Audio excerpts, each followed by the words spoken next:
Hi, this is Mason, and you're watching the 315 with Brian Higgins. Now it's time to start the post-game show.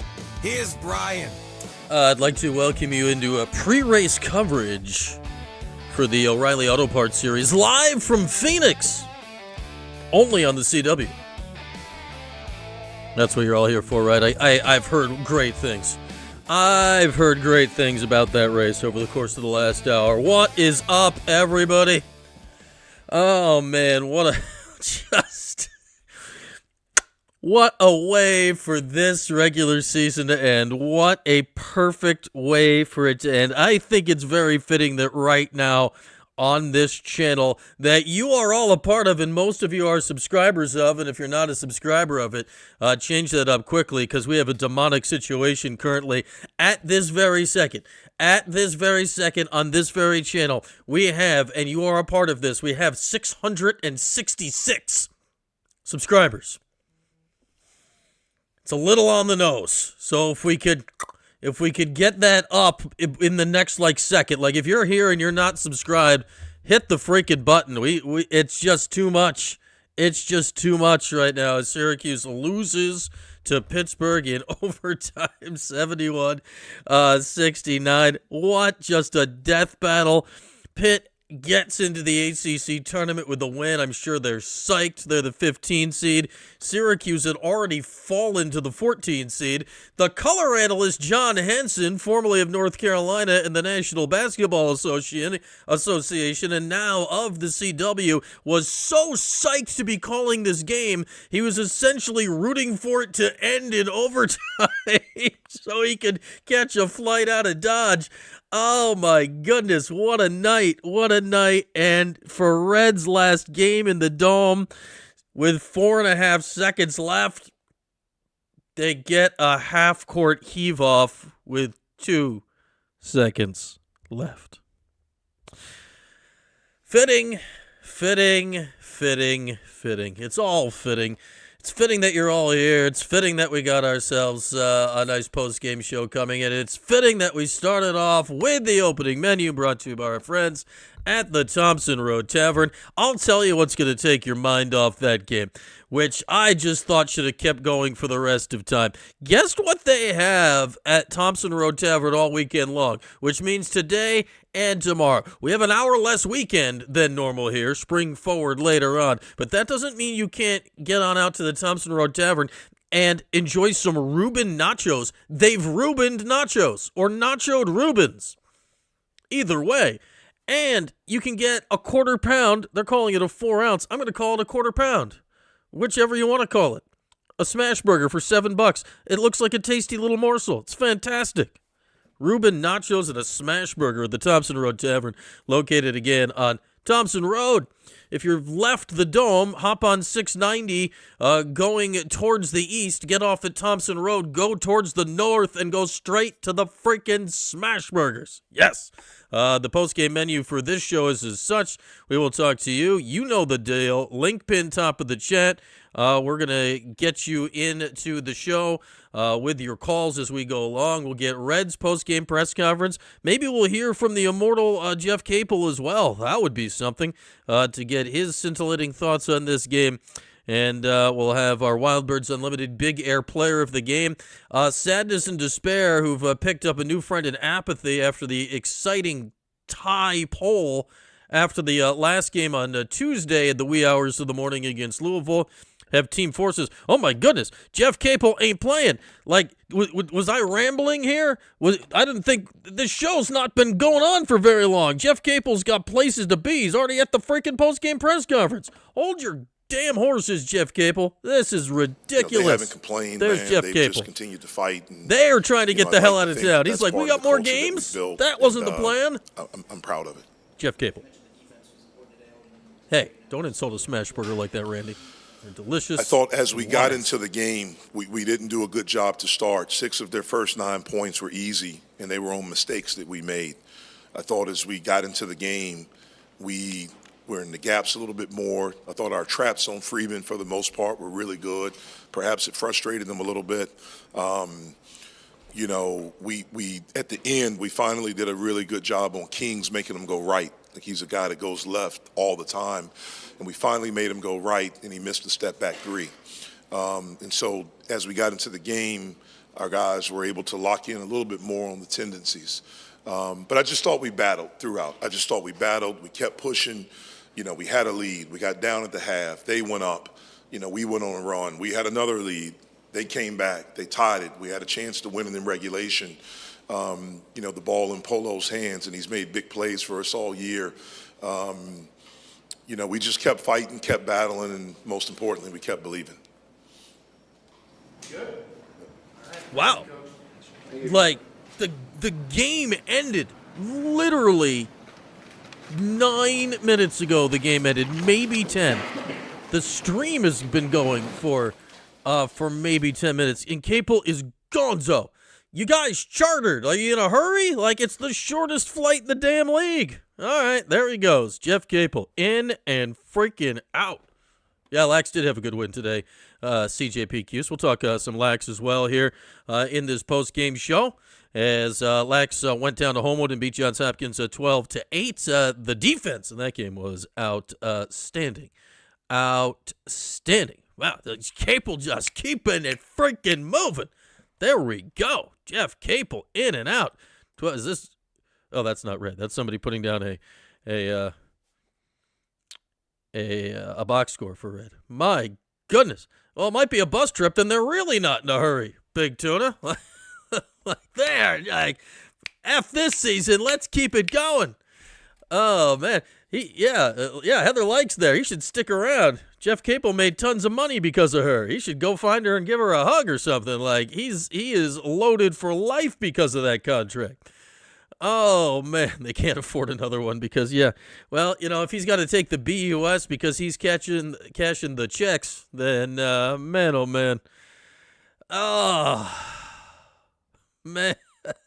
He's got a dinner resi in Pittsburgh. He's got to hustle it up. It's one of those places, man, there's some good restaurants in Pittsburgh. I'll tell you what. Pittsburgh, like, if you haven't been to Pittsburgh any time in the last, 10 years or so, I'm telling you, Steel City, all that stuff, like, you think about, all the stuff, factories and coal and grime and all that. Pittsburgh's fantastic. It's a wonderful city now. They got, medical industries, and they got all these neat little areas, and they got restaurants out the wazoo. Shout out to Pittsburgh. I mean, boo the Panthers, but shout out to Pittsburgh. Shout out to Pittsburgh. They were hurt, so we're told, Dan. I mean, Sadiq, Sadiq legitimately was hurt from the last game. Cayenne picked up an injury. Sometime. I don't know. Cayenne was doing some serious juicing station work, though, today. Perhaps he was a bit misallocated this season, because in the juicing station, I'm back on the opening menu. This is what this thing has done. We've been on the opening menu for days and days and days. I blame Jeff Capel and whatever their plans are. Did I even finish the opening menu? Yeah, we're going to do all the things. We'll take your calls, link pin top of the chat. I don't even know realistically when to expect red at this point because Capel was so fast. Now I'm confused. I'm confused. We could have used Cayenne to do what? To get his 2? Oh, man. Where was Taylor Swift in Pittsburgh? At the baseball stadium? The stadium's there. The baseball stadium's fantastic. They're all on the river. Why did Sadiq play last game? I don't know, Big Tuna. I don't know. I'd answer that for you, but I have no idea why. And then J.J. Starling, go figure, his final game in the Dome, takes the big squadouche. 0 points. 0 points for JJ. When you think, and I get he was playing terribly in the game, but that last play where he had a half-court shot, the guy in your team most likely able to make it coast to coast and do something in 4.5 seconds is JJ, and he was the inbounder on the play. And we do know this. Syracuse locked into the 14 seed in the ACC tournament before the overtimes were finished because Wake Forest beat, I don't know who, somebody else. So Syracuse will be playing SMU on Tuesday at 4:30 is the scheduled tip time. There's a game at 2, I think, so 4:30 is a tad optimistic, but 4:30-ish on Tuesday. Of course, we'll have postgame for you, and it may very well be the last one that we get from one Adrian Autry coming up on Tuesday and all that stuff. Where's the bracket? If if Syracuse beats SMU on Tuesday, because Syracuse actually did beat SMU this season, we do need to keep that in mind. They would move on to what? Man, this bracket on the ACC website is such a mess. They'd be playing at 7 o'clock the next day against the 7 seed. Whoever the 7 seed. This bracket has them playing the 8-9 seed game the next day because people don't know how to make a bracket. That's not how brackets work. But, based on what we've seen, do we really think Syracuse is winning on Tuesday? Like, are we optimistic about a win on Tuesday, 4:30 SMU? I'd say, we could get the over-under on an announcement then. No, it wouldn't be at 7. The question is, you let them, unfortunately for Red, and I still do feel bad for Red through a lot of this because you get you get to twist in the wind a little bit. So if the game's at 4:30, okay, let's say he's doing his post-game press conference around 7. They won't announce anything until literally he's done talking. So it's possible it would come that night. Or I'd say Wednesday morning at the latest if they lose on Tuesday. Same deal Wednesday. If they lose on Wednesday, either Wednesday night or Thursday morning. A 4:30 game, 7 o'clock. Yeah, I could potentially see that dropping at 8 o'clock at night. I could also see that dropping, wait till the clear morning and drop it at like 9 in the a.m. The next morning. Yeah, I'd say also the Autry stuff. The new AD being in place just for the order of operations is way more important for the hiring of the next head coach than the firing of the current one, because everyone knows the deal and we're not going to pretend that the new AD needs to be in place to make this stuff decision. We all know that's not happening. But I don't know. All these things seem like we're just going boom, boom, boom, boom, boom, boom, boom. We're just doing all this stuff all in a row coming up. Now, waiting for Red here to come to the podium. That Capel podium action, he set some kind of land speed record in there. That was wild. How did he do it so fast? Well, yeah, they dumped Boeheim. It wasn't 5 minutes, though. That all happened, it was an hour-ish later.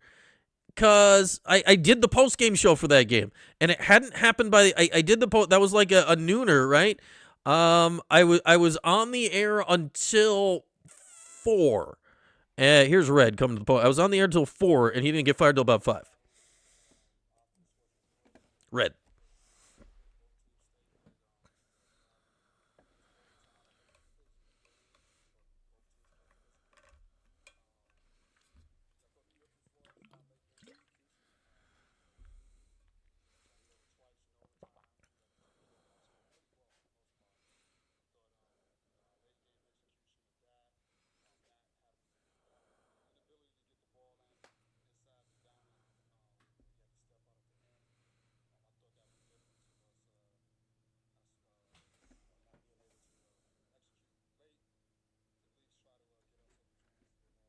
To win it or put it into you want second sound? overtime. Fine. Questions? He said lots of stuff. It was exciting. One late position there in the overtime when things looked like getting confused. Did you think about getting a timeout from over on the sideline? No, I thought we would get a shot off because it was a pretty simple play, and the guy that we wanted to get it into, I thought he would get it in there, but he didn't. I thought Nate could get the ball into Donnie, but he didn't. I thought he was open for a little bit. I thought he could have got him the ball. You thought a pass was there at a certain time and you just throw it at that? We had a couple of passes at the end that were, not great passes. You can't have that. That's what I mean, late game execution. You can't have that. You got to be able to step to the ball. You got to be strong. You got to be able to get the ball into situations, into the places where we need to get into, and we didn't do that. Red's getting more and more loose with it here in his latter days, letting us know where the issues were. I don't know. It's been, like you said, the last couple of games, it's been hard for him to get going. Obviously, teams are, defending him a certain way. We got to try to get him some early looks early. We try to get him some early looks early, but, as the game goes on, teams are doing a pretty good job defending them. So that's all I really have. The problem was it was getting late early today, so they couldn't get it jaded. He's a guy that gets a lot of attention. And right now, we all know that he's not shooting the ball particularly well. So, I think it's really hard when he sees double gaps. We got to try to get him out in transition a little bit more for the defense can't load up. But it's been difficult, especially towards the end of the season. A little bit more half court. Teams are really, getting back in transition and loading up. So, again, some of it is defense and some of it is just him struggling a little bit. Coach, why do you think this team is capable of making the necessary run next week in Charlotte? At the end of the day, I think we've made progress as far as being able to be in games. It's been execution. You take away a handful of games, we've had a chance to, at some point, take the lead or have a chance to come away with wins. And even in our losses, a couple of close losses. So that gives me the hope that we can string it together, in a neutral site with our guys very motivated to get some things done. Red's not even trying that hard to talk us into it at this point. I don't blame him. I think the biggest thing when you ask that, and if I had to assess it, I would say it's been some progress. And when I say that, obviously not from the record standpoint, I think the progress has been made since I've been here just with the new dynamic of college basketball. And, we had to embrace that. And in embracing that, for me, each year, I think my first year, I think the whole league didn't embrace it. And, we had a really good year. I thought the second year, the new college basketball, kind of people caught on. And, last year, to be honest with you, we had some injuries and, we couldn't really compete at that level, and I thought this year we competed better. We were able to pull out a couple of games that we couldn't, win in my first 2 years. So again, it's been slow progress, not the progress that that we all want to see. But in this game right now, this is different. And everybody writes about it, and it's a real thing. And I think we were slowly progressing in the right direction. That's what I would say. I thought we were slowly progressing in the right direction. Obviously, in today's world, patience is very thin. So, that's it. So that's how I would say that. That's how I would address that question. I think progress has been made. Obviously, not in the win columns like we would want. But I knew that once I took over, this was this is going to be an adjustment just because everything changed. So, if this is the tortoise and the hare, they still got a shot. That was like the little engine that could moment. Thoughts were, especially maybe today. Yeah, to be honest with you, I was trying to win a game today. And again, that's this is college athletics. This is sports. So I only could worry about today. I can't get ahead. And, the speculation, that's part of it. Speculation, rumors, this, that's part of it. But the only thing I can do is focus on the team and try to get us ready to win games. And, that's all I've been really focusing on is trying to get our guys ready. And that's about it. One more. You talked in the past about I don't even know at this point. To meet an orange standard. Do you feel the standard has been met in these 3 years, and what's been missing in doing that? I think when you talk about the standard, obviously from a win column, I would say we probably did it once. That was my first year. The last 2 years, from a win standpoint, has not been. But when I did my press conference and I talked about the orange standard. And getting back to it, it was different. It was a different set of rules. It was a whole different thing, right? And I mean analytics and everything, NIL, all of that stuff, right? And I probably should have really peeled that back a little bit more. And the standard for what I grew up and what I played with, that's different now. It's a lot of things that need to work together in unison to get to that standard. The way college athletics is, right? It's a change, right? So, in particular, I know everybody's gonna think I'm talking about NIL. Yes, NIL is a part of it, right? But it's also the transfer portal, right? That's a part of it. When we had the standard, we were able to retain and develop and have guys, and every coach, I'm not saying anything, every coach is going through that, right? So, getting back to the standard, is going to be a little bit more challenging than we all, thought it would be or it is, because everything has changed. Thank you. Thanks, Coach. Okay. I don't know what to do with that. Let's just leave this black screen here for a while. And, yeah. Like, that was one way to wrap it up for your essentially second to last probably press conference ever. That was, yeah, we'll pour some out with the black screen of doom over here. That's one way to do that. Okay. Yeah, I'd say, I mean, what can you say at this point about Red and all that? Just, I actually appreciated his last few press conferences, right? Because he was letting it fly a little bit. That was odd. It's just put the black screen back. I could do that. That was odd. That was odd. I don't even know what to do with that. That was odd. Link pin top of the chat if you would like to join the if you'd like to join the show. Yeah, we can do that. We can do that. Was there a question about the seniors? Somebody asked about JJ at some point. I mean, yeah, just it's bad. Now, obviously, some I forget who it was in the chat here mentioned what was worse, this or G-Rob. G-Rob was worse. Like, if you don't think G-Rob was worse, you didn't live it and you don't remember it, or you've locked it in a repressed part of your brain. And just, I say this, keep it there. Just keep it there. But this was not worse than that. That doesn't make this good. But I say this, like, Red, like G-Rob was, R.I.P. Nice dude. His wife, Laura, outstanding baker of chocolate chip cookies.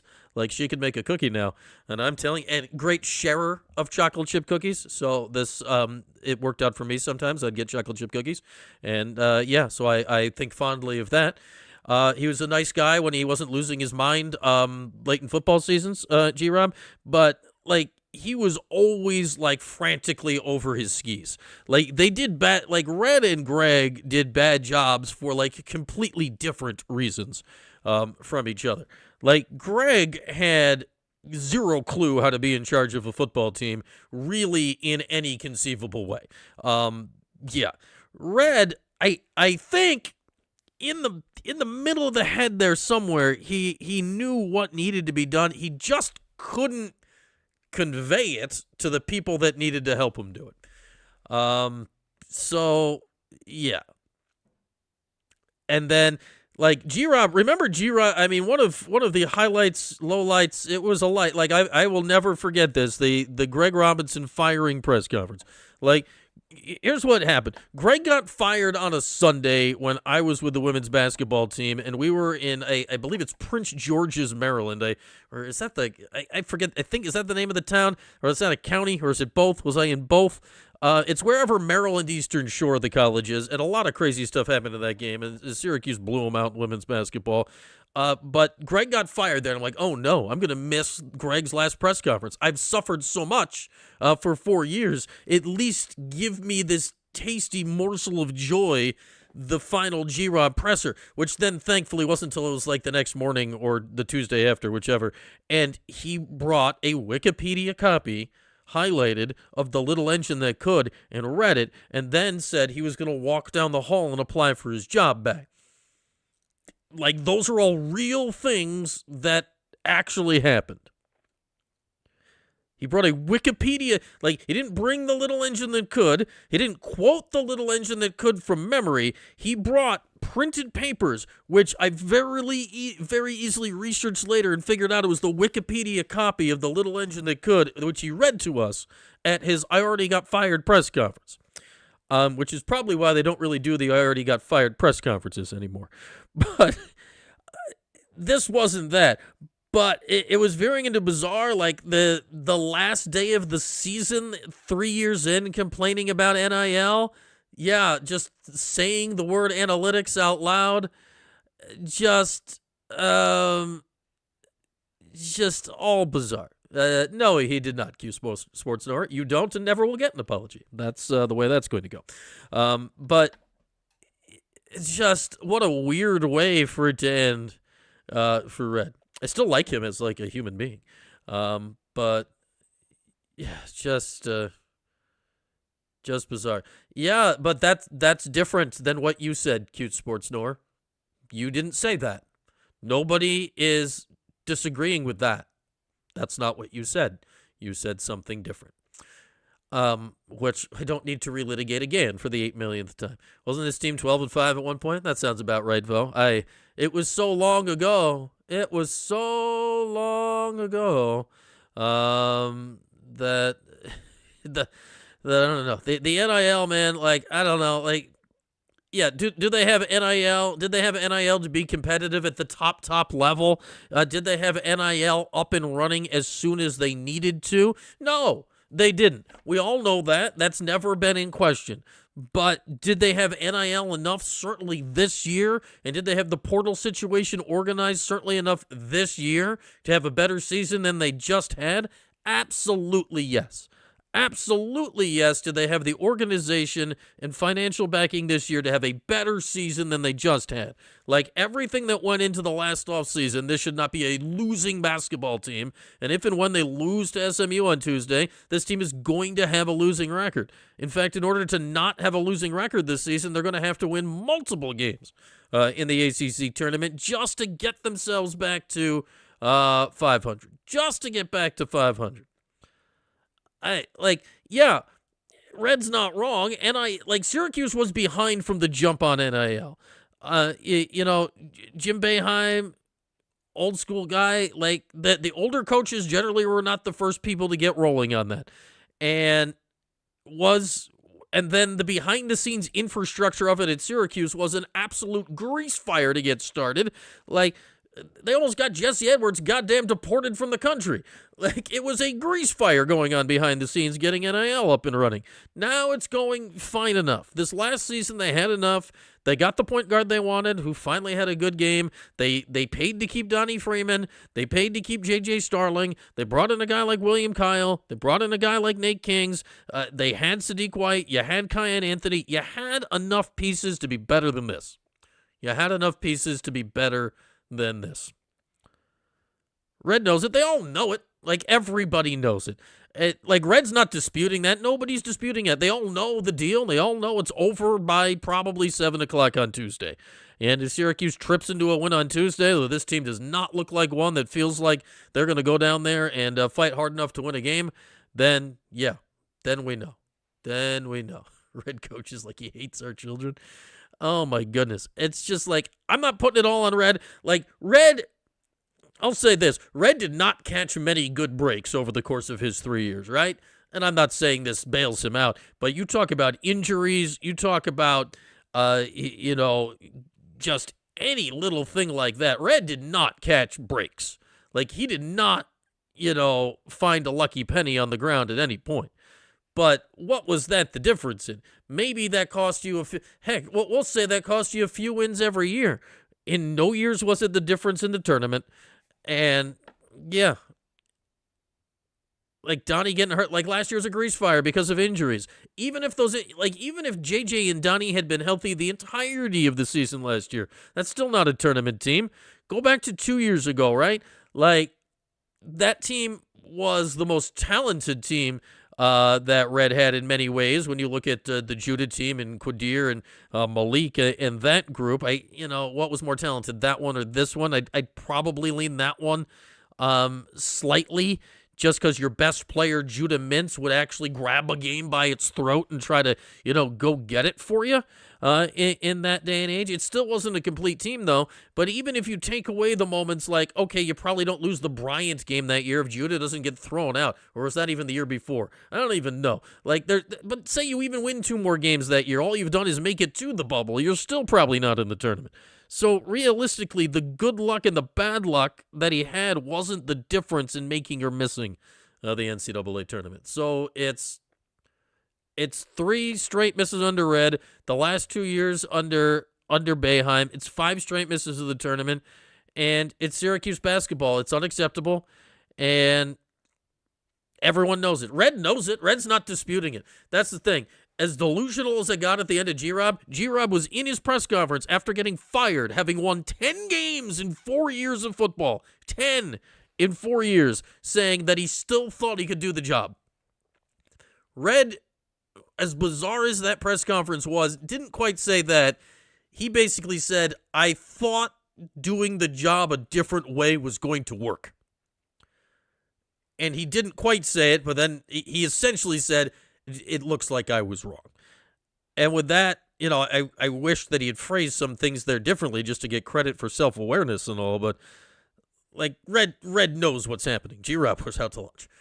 So just those are the comparisons. And then now we watch and wait and see what's going to happen with the AD and see what's going to happen with some of it. Yeah, the NCAA, is there anything crueler in NCAA punishment history, JM?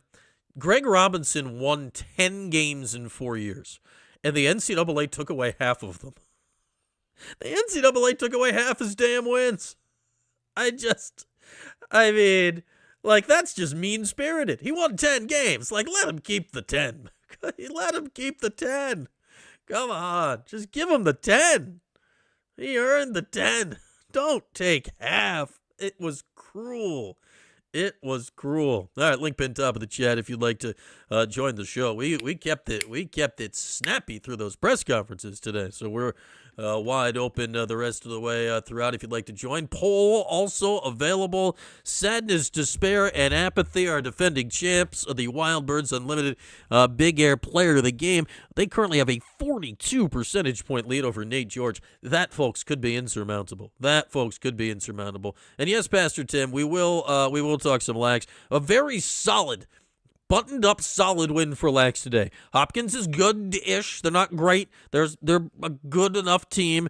They're fine. Syracuse went down there. They had a nice spurt end of the first quarter, punched him in the mouth, took the lead, never gave it back, had a little wobbly moment late first half, early second half, got it going again midway through the third, and then stomped on it early in the fourth, and were really never threatened down the stretch. I thought it was a very solid game end to end. Jimmy McCool was great in the goal. Johnny Mullen got it back going at faceoff. Spallina was great. I called for a big Luke Roa game. He delivered. Finn Thompson had another nice game, and just a fantastic slash into the middle of somebody's chest for the minute penalty late. Defense was rock solid the whole game. Billy Dwan is a star. Riley Figueres just doesn't get beaten. And to whoever talked about the short sticks had a very, very nice game today. A very, very nice game today. So very solid win for the Orange. They were in danger of spiraling, right? You've lost 2 in a row, and you're trailing 8-4 on the road mid-third quarter to Penn last Sunday. You bounce back and win that game. Then you go to Hopkins and win. Now you're off to Colorado. I think the next game is Thursday. I don't even know what Gary's doing with the schedule. I've got to figure that out. The SU women got absolutely cooked yesterday, and I did not see the full details of Dominique Darius's injury, but it doesn't sound like it was fantastic. The Syracuse women have. Let's do this. We'll do a sentence and then add in the but, right?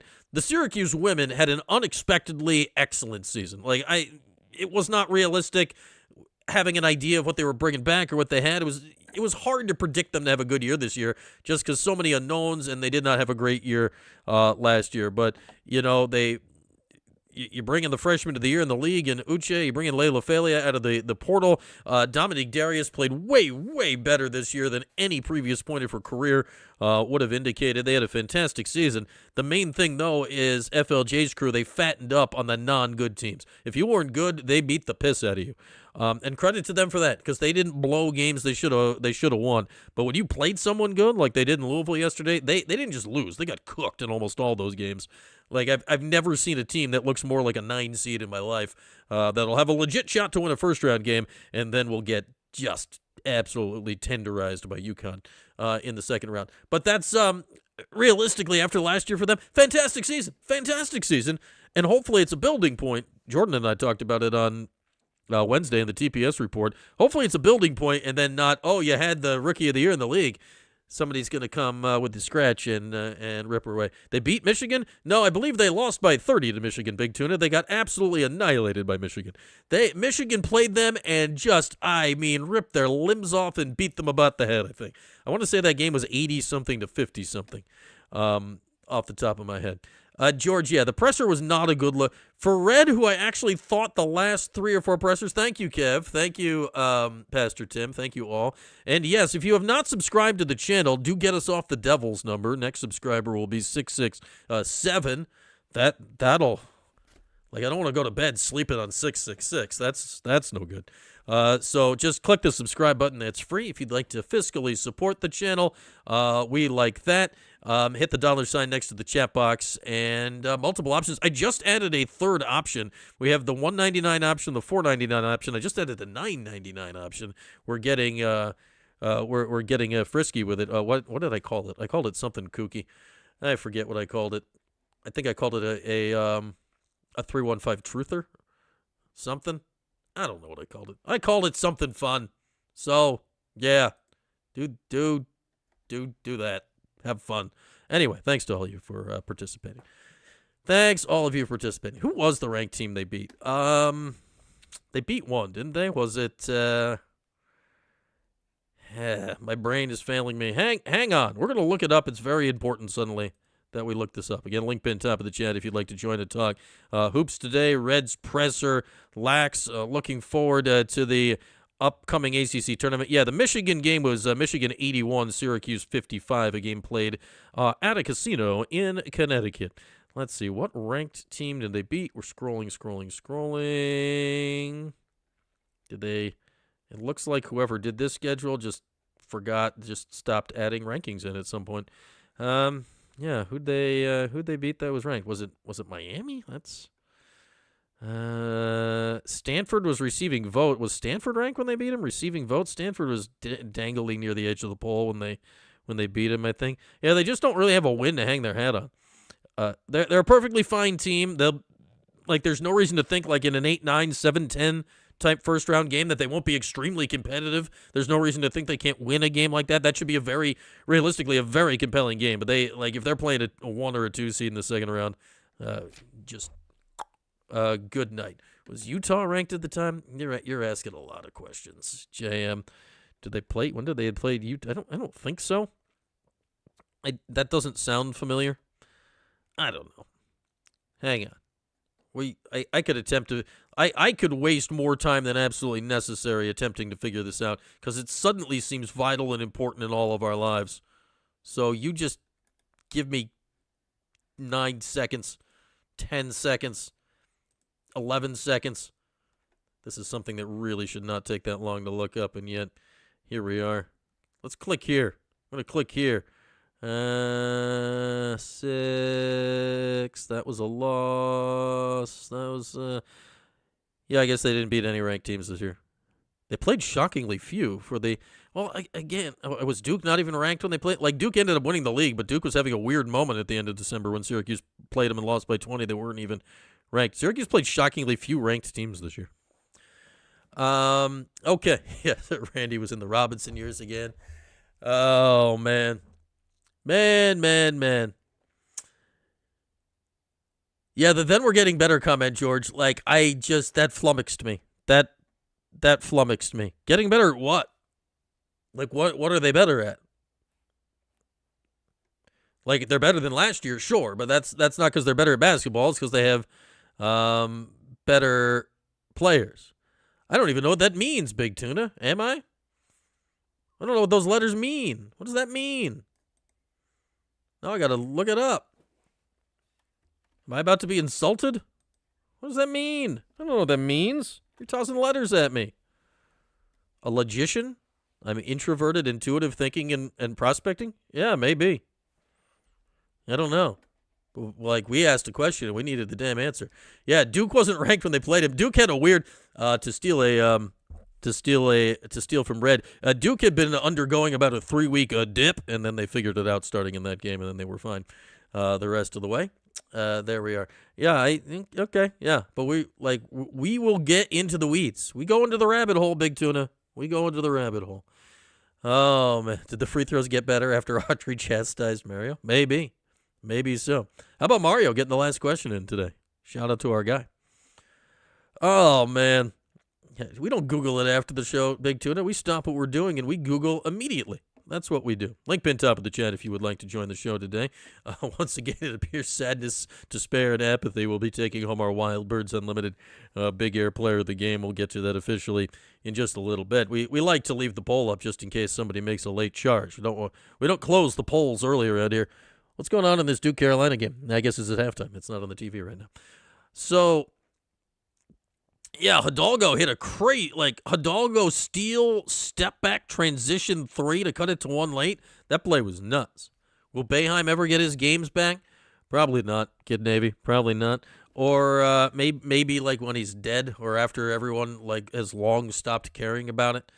I don't know. It's very possible the people that took it away, like the NCAA will implode and then there'll be nobody to give him his games back. It'll just be, that would be a very thing to happen. I just say, what's the NCAA going to do if Syracuse starts claiming him? Just claim him. Yeah, I voted Hidalgo the ACC Player of the Year, as did most everybody else, as he was the ACC Player of the Year. Who is back on the? Matt wants to know who's back on the roster next year. Man, we've debated this a lot, discussed it a lot. I haven't. Yeah, G-Rob needs the wins more than Boeheim. Jim lost 101 wins. That was a piddly. That was less than 10% of his career wins. They took half of G-Rob's wins. That would be like if they had taken 500 some odd wins from Jim. Oh man. I don't know who's back on the team next year because I think it's very dependent on the next coach. I think it's almost entirely tied to the next coach because since everything's going to change, let's use Donnie as an example. All right, say they were willing to pay Donnie again. Let's just say they're willing to pay Donnie an acceptable amount, and it's not about the money. And say they hire Brian Hodgson. Well, Brian Hodgson recruited Donnie when he was in Alabama. It's possible he likes Donnie. It's possible he thinks that he can still get the best out of Donnie. Like in that scenario, I could see, all right, Donnie could be back. Like, do I think Donnie will be back next year? No, but I could see that happening. Cayenne coming back? Probably. But if the new coach doesn't, jibe well with Melo or something like right off the bat, I don't know. Sadiq, he'll get some offers out there in the portal world. I'm sure he probably already has. I've said it before. I'd like to have Sadiq come back almost more than any of them because I think the future is bright with him because he works hard and gives a crap. Nate George has another year of eligibility. So there's that. Tyler Betsy's got 2 more years left. William Kyle's out. Nate Kings, my guess is with Nate Kings is that he'll get that he will sue or whatever, get the waiver, and then get a decent-sized bag and go pick himself a winner to play on next year. Because Nate Kings feels like he could be a valuable part of a good team. He might have to take a slightly lesser role, but if you told me that Nate ends up at an higher level team in the ACC next year, we'd have to look, who did Nate have a good game against this year? I wouldn't be shocked if Nate plays for a team next year that he had a good game against this year in the league. That wouldn't necessarily shock me. I think he's a winning player. I think you can win games with him. But if they're serious about, all right, let's be in the tournament next year, let's do it, let's get back there, then Nate Kings could be useful for something like that. Soiree, yeah, I guess, I don't know. Aaron Womack, Yeah. Luke Fennell. I'm still intrigued at the general idea of Luke Fennell, but I don't know. If you tell me Luke Fennell ends up at St. Mary's and dominates the West Coast Conference for years to come, I'd believe it. And the tall guy? The tall guy's got a name. That's in and out my brain at this point. I don't know, like, who cares? But, yeah, I don't know. I have no idea, but I think the order of operations this year, with the portal not opening until after the championship game, will allow the next head coach at least a chance to dig in and try to keep some guys if that's what he wants to do. Like, if he meets with the guys and, gets a good vibe and says, all right, I get they didn't win with you, but I can win with you mixed with these guys that I'm going to bring with me from wherever or, however that stuff goes, I could see that happening. If the portal opened when it did last year, I'd basically say all these guys are gone because the timing just would be terrible for keeping them. That's not the order of operations this year, so I think you actually have a chance if you want to keep it. How do I see the SMU Cuse game? I mean, we'll rock some serious no wrong answers on Monday live here in the 315 and continue our much anticipated series entering its 12th edition of Who's Next. Next week, we're going to do the all right, we've been going into theme weeks recently. Next week, we're going to do the John Shire worked, Red Autry didn't. Can Syracuse find the next John Shire type week?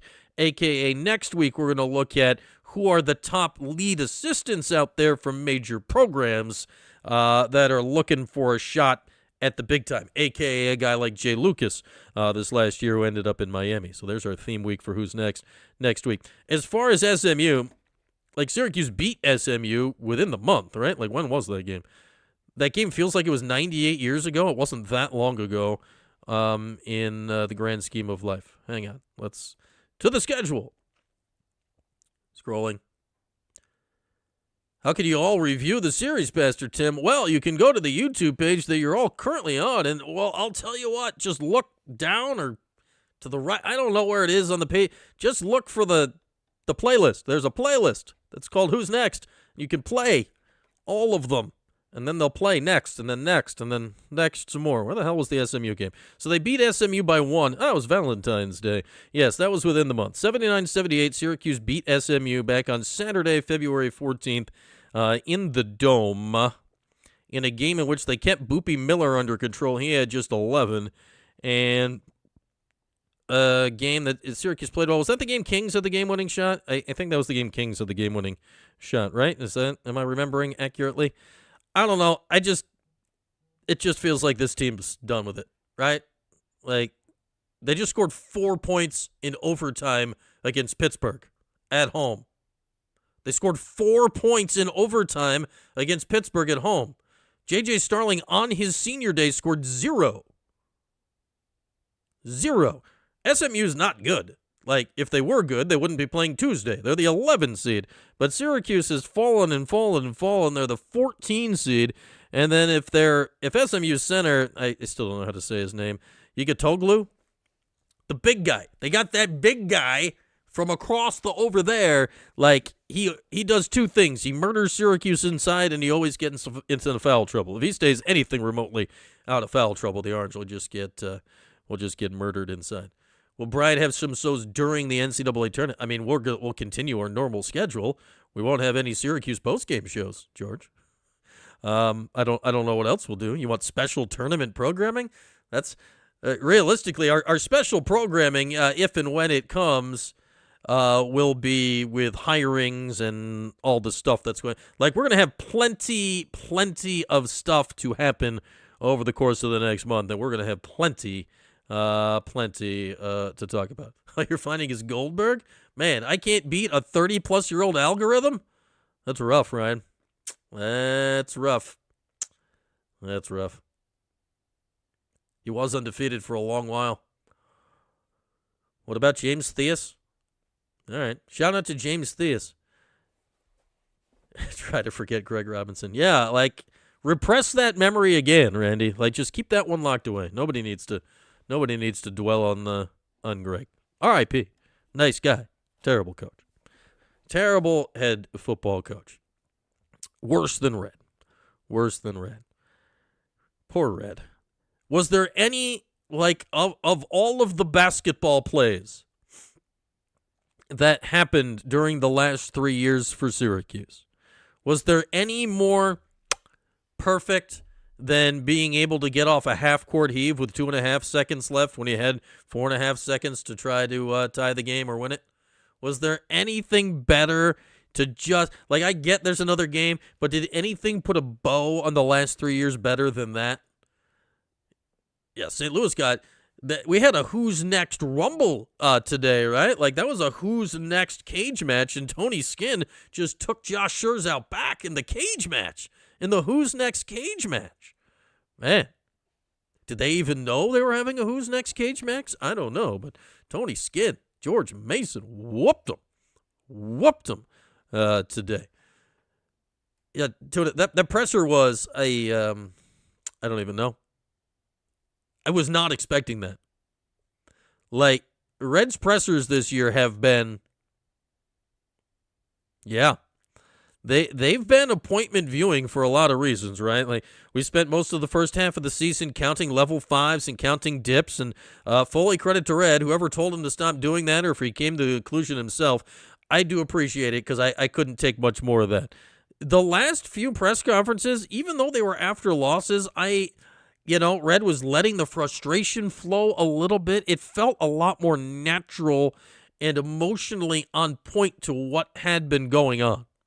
Like, it made sense to me that he would react like that. And then today, I get he was getting asked a lot of introspective questions, and, he knows that was his last dome game, so he's probably not in a good headspace. Like, so, there's a reason a press conference like that can get weird. But, like, of all the days and the times to be NIL and this and that, like, I don't know. Matt's going, our guy mid-major, Matt's going SMU minus 7.5. I was going to say 6.5, so, yeah, it'll probably be somewhere in that range. In that range. He doesn't sound like a coach that's getting fired, Kid Navy. He sounds like a coach that is well aware that it's over. He sounds like a coach that already got fired, is what it sounds like. Yeah, he sounds like a coach that's just like, well, because I'll say this for it. Like, you can have some people that get jobs like that, and they think it's going to be easier than it is for whatever reason, and they don't put in enough work to be successful. Red's problem was never not working hard enough. He was grinding it, not in the right ways. He was working his ass off for the last 3 years. I mean, look at the guy. He's aged like multiple presidents in the last 3 years. Like, he has worked really, really hard. Unfortunately for Red, just working hard does not guarantee results.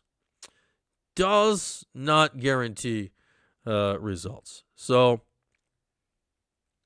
it's what it is. Like, good guy. Hey, depending on how he wants to approach the rest of his career, he could still be a very useful part of a college basketball program as an assistant coach. I don't think that has left him. I think, talent rises to its level, right? I think Red works very well at that level. I think that's not a bad gig. Unfortunately for him, it's a gig that, he's been here a long time now. That requires packing up and moving and all this stuff. So I don't know what his plans will be. Like, realistically, if I'm him, like, maybe just take a minute, take a year, man. Like, just get out. Like, what Schaefer took a year after he got fired. He bought like a like he went full midlife crisis, right? He was convertible driving the coast.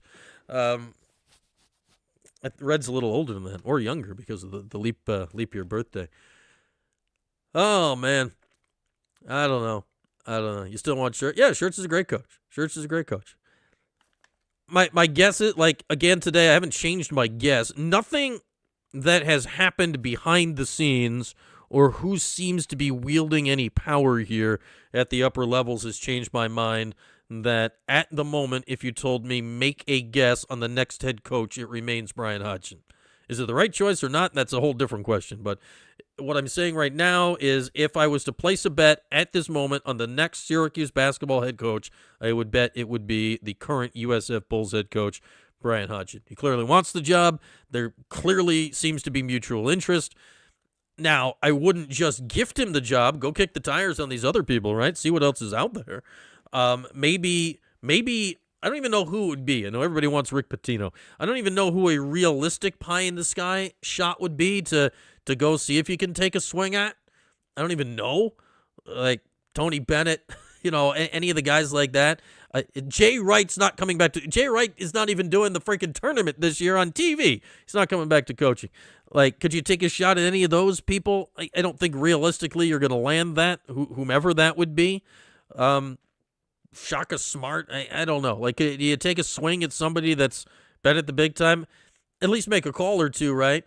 But I think it'll probably be Hodgson. Will Hodgson keep Red for recruiting? No, like, if you're Red, you can't. Even if you're asked, you're not staying. Red in good conscience, like, he would be miserable. Like, that's why it's shocking. Like, it sometimes happens. It just happened to Virginia Tech. We mentioned it in football. Like, they fired Brent Pry. They hired James Franklin, who was his old boss at Penn State. Like, Pry was James Franklin's defensive coordinator at Penn State. It's why he got the Virginia Tech job, because he did such a good job at Penn State. He failed there. They hired Franklin, and then James hired him back as the defensive coordinator. So, can it happen? Sure. But I just think in this case, especially with the added burden on Red that it is all like the multiple added burdens, right? That he was following Jim Boeheim, that it is his alma mater. Like, if you're him, you need a little space from it. It's also different. The thing I said for decades now, speaking of Scott Schaefer, that I always thought that Dino Babers' offensive system and Scott Schaefer's defensive system would have gone well together. So I would have liked to just mentally erase Schaefer, like Men in Black, the stick thing, and then keep him as the DC. But like after how Schaefer emotionally just wore those 3 years, like you can't ask somebody to be in that position. Oh man, yeah. Shout out to Tim O'Toole. Tim O'Toole was there. Today. Tim O'Toole was there today. I think the next staff will be fascinating. Like we mentioned Jason Harton, who's next.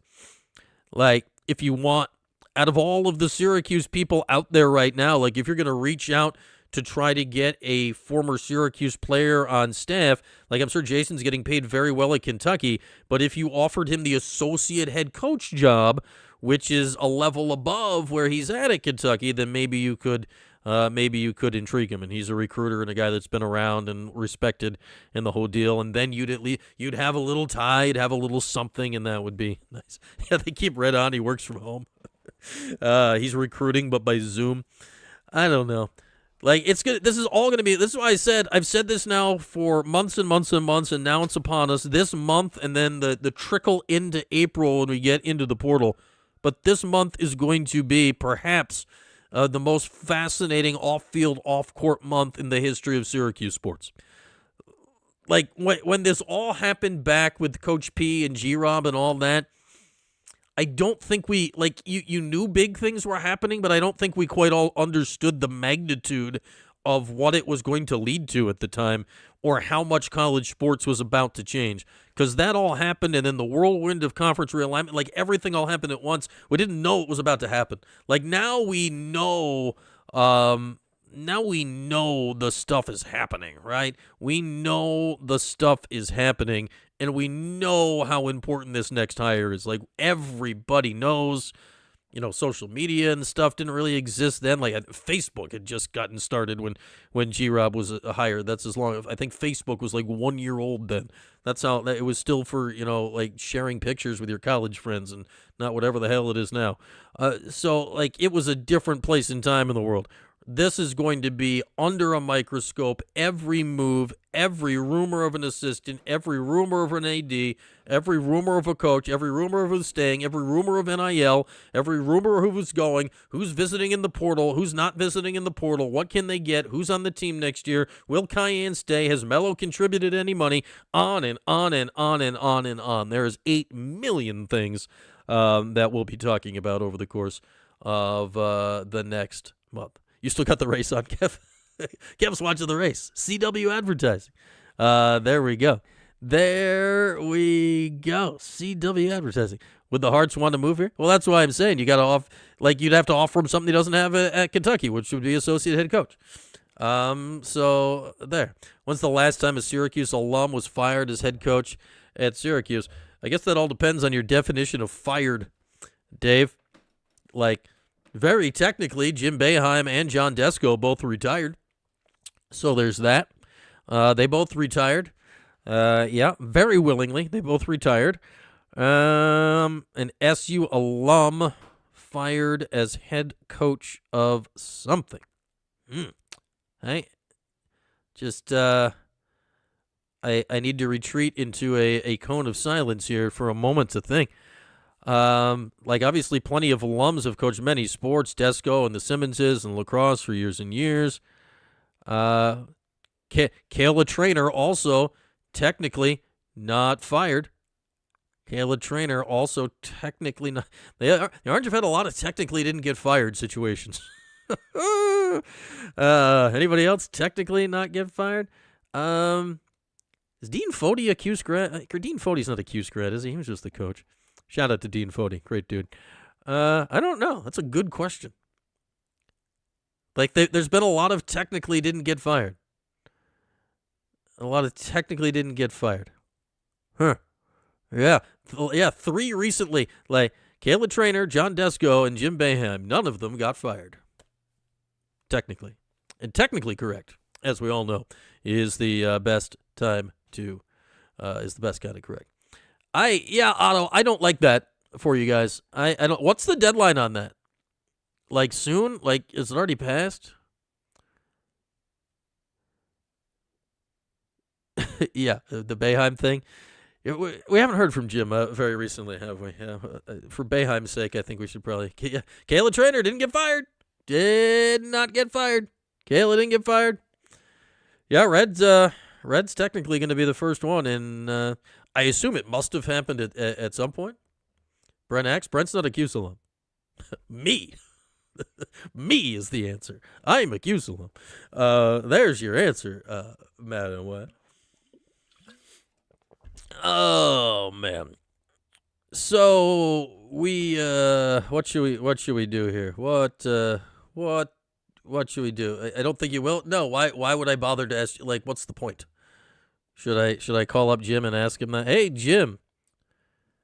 What's the point? I mean, if he'd like to call in, Jim's not the best with the technology, but if Jim wants to call in, we always love to talk to Jim. The last time he called in, there's that guy. Outstanding interview. That's the award for that one. The last time Jim called in. No, Kayla's contract, she technically took the Penn State job, I think, before anything technically happened on the other side of it. And Syracuse is just oh, great. Wow. Oh, man. Oh, shame you're leaving. Should we do our Wildbirds Unlimited Big Air Player of the Game? We got the stats. We got the poll. We got to fire up the camera. If we did the Wildbirds Unlimited Big Air Player of the Game at this time tomorrow, we might have just a little bit of daylight left. Maybe it's still probably a little bit early for 8 o'clock at night, but, it's going to be lighter later starting tomorrow because at our Wildbirds Unlimited Backyard Bird Cam and elsewhere, we will be springing forward tonight. Don't forget the old Clockaroos. Our Wildbirds Unlimited Big Air Player of the Game. Let's check the poll. Our options today were Donnie Freeman, Nate Kings, Nate George, and the devastating trio of Sadness, Despair, and Apathy. As we all know, Sadness has won Wildbirds Unlimited Big Air Player of the Game. Or Despair and Sadness had a plurality, and then they combined forces. And then in the last game, Apathy came in at the late moments, nearing past midnight past Louisville. The literal last vote of the poll tied things up. Now they've joined forces. Donnie Freeman today in the poll brings in 4% of the vote. Nate Kings brings in, I can't see it. It's behind my camera. Nate Kings brings in 4% of the vote. Nate George, this is a terrible setup, brings in 29% of the vote, coming off a season high and Syracuse high in points. But dominating the poll, dominating the poll. This is, in fact, the highest combined voting numbers, I believe, any combination of sadness, despair, and apathy have had so far in the last 2 or 3 weeks since we've started this nonsense, with 63% of the vote as we conclude the basketball regular season. Sadness, despair, and apathy, the unholy trio, are our Wildbirds Unlimited Big Air players of the game. Shall we do one for Lax? Just to feel a little bit. Yeah, it's a tough trio to beat. Just a quick vote in the chat. Just shout your answer out loud. Who do you want for Lax today? Our Wildbirds Unlimited Big Air player of the game. It's got to be either Spallina or McCool, I would think. Spallina or McCool. Is Providence a better job than Syracuse? Absolutely not. No, it's not. Spallina, I believe, had 7 points. Jimmy McCool had something like 13 or 14 saves and allowed 8. Matt NY's going with McCool. I like Jimmy McCool. He's solid. He's not a spectacular big highlight goalie, but, man, he's just in the right spot most of the time. We have 2 votes for McCool, except they're both by the same person. He may be stacking the ballot box. Jimmy McCool or do we want Joey Spallina or the Autry presser? Yeah, I'd already hit send on the poll, JM, before that. Kev's voting for McCool. Let's see. Noah Labdell should be the Wildbirds Unlimited Big Air player of the game for lacrosse. I could see that. McCool. All right, there we are. Let's double down. Kev's in there with McCool. Jimmy McCool is our Wildbirds Unlimited Big Air player of the game for lacrosse as Syracuse went down to Baltimore and beat Johns Hopkins today. Played a very buttoned-up game in a 12-8 win. So there is that, our Wildbirds Unlimited players of the game today for lacrosse in a win and basketball, as we know by now, in not a win. All right, all of this other conversation we can table because it will all very much be in play when we reconvene right here Monday morning, 11 o'clock, live in the 315. We'll get you ready for the ACC tournament with potentially our final no wrong answers of the basketball season. We will do our 12th edition installment. I like calling it an installment. It sounds very official. Our 12th installment of Who's Next as we work on the assistant coaches this week. Is there an assistant out there that can be more shyer than red? We'll explore. We'll explore that this week on the next 2 editions of Who's Next, Monday and Thursday. So Monday at 11 we'll be with you. Tuesday, Syracuse plays scheduled 4:30. SMU ACC tournament in Charlotte. Postgame, of course, will be here right after. 6:30, give or take. I think there's a game at 2, so maybe it could veer closer to 7, but we'll be here after the game on Tuesday night, and then we'll, just head on a swivel. Like, if the news comes quick, we may stay on a very long time on Tuesday night. If the news breaks on, like, Wednesday morning, we may have to do an emergency live in the 315 on Wednesday morning. So we'll just stay abreast of everything that may be coming out. Yes, do check out all our fine sponsors before you go. Coffee Candles back in stock at simplysweetsisters.myshopify.com. Go to the most tomorrow. If you get the pass, the season pass, the year pass, you get the free parking. They give a little parking thing now. It comes in your envelope with your membership, and it's good for the lot behind there. You just put it right in your window, and you're good to go. And Thompson Road Tavern, go get some food. Reuben Nachos. They've Reubenized nachos. What will they think of next? What will they think of next? Buy a bird feeder, all that good stuff. With that, have a lovely night, everybody. We'll talk to you Monday morning, 11 o'clock, right here, live in the 315. Thanks for watching the 315 with Brian Higgins. Don't forget to like, subscribe, and turn your notifications on. We'll see you next time.